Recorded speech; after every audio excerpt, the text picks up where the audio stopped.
विशाला बोंडरे madam, इथं उपस्थित सर्व मूर्तिकार आणि सुजाण नागरिक, माझ्या डिपार्टमेंटचे सर्व अधिकारी. ॲक्च्युली पर्यावरणपूरक गणेशोत्सव ही गेल्या वर्षीपासून किंवा त्याच्या आधी 2 वर्षापासून ही कन्सेप्ट मोठ्या प्रमाणात वसई विरारमध्ये राबवली गेलेली आहे. ॲक्च्युली मी पण गेले 2 वर्ष हे दोन्ही बंदोबस्त केलेले आहे चांगल्या प्रकारे.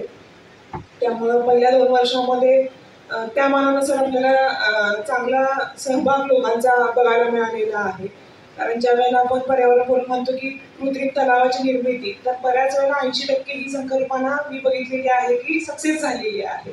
20% लोक आहेत जे अजूनही अशा प्रकारच्या संकल्पना विरोध करतात. त्यांना असं वाटतं की आपण आज जाऊन पाण्यामध्ये स्वतः विसर्जन केलं तरच खरं विसर्जन आहे, हे कृत्रिम पाण्यातलं विसर्जन हे विसर्जन नाही आहे.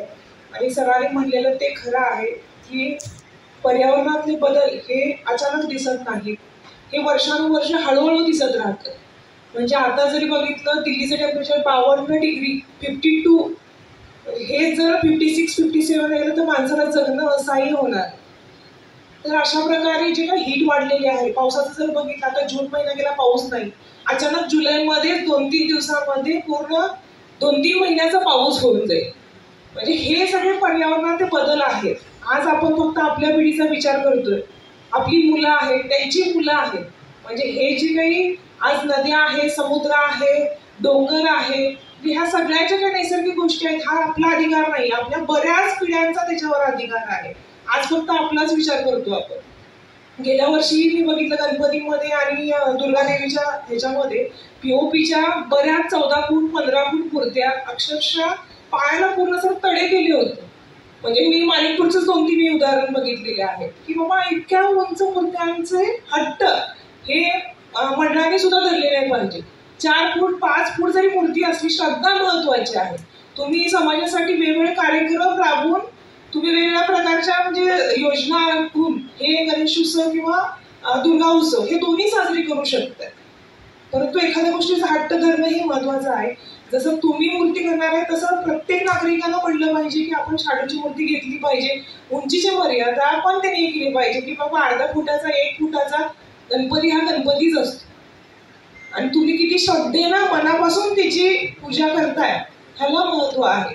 त्यामुळे आपल्याकडे हे असते की श्रद्धेपेक्षा आमच्या घरात पहिल्यापासून 2 फुटाचा गणपती, आमच्या घरात पहिल्यापासून 5 फुटाचा गणपती आहे. त्यामुळं लोकांनी ही गोष्ट समजून घेतली पाहिजे. हे पर्यावरणाने बदल आहे. आपण जे कलर यूज करतो, सरांनी सांगितलं जसं पीओपी, नॅचरल ते झरे जे आहेत ते बंद होतात.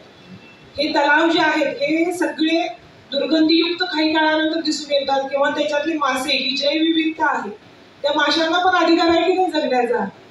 तर आपण आपल्या सणांसाठी तर ते पूर्ण समुद्र असू दे, खाडी असू दे किंवा ते तलाव असू दे, हे सगळं आपण प्रदूषित करतो.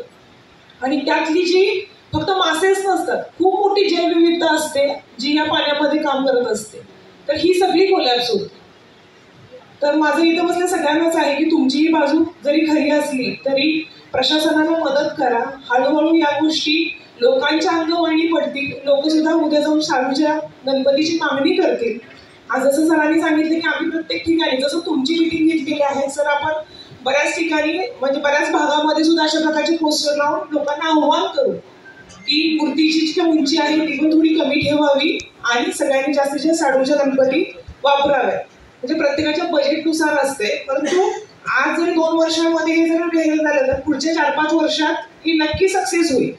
त्यामुळे या गोष्टीचा विचार करून तुम्ही या ठिकाणी आला आणि मला सरांनी या ठिकाणी बोलायची संधी दिली, त्याबद्दल धन्यवाद.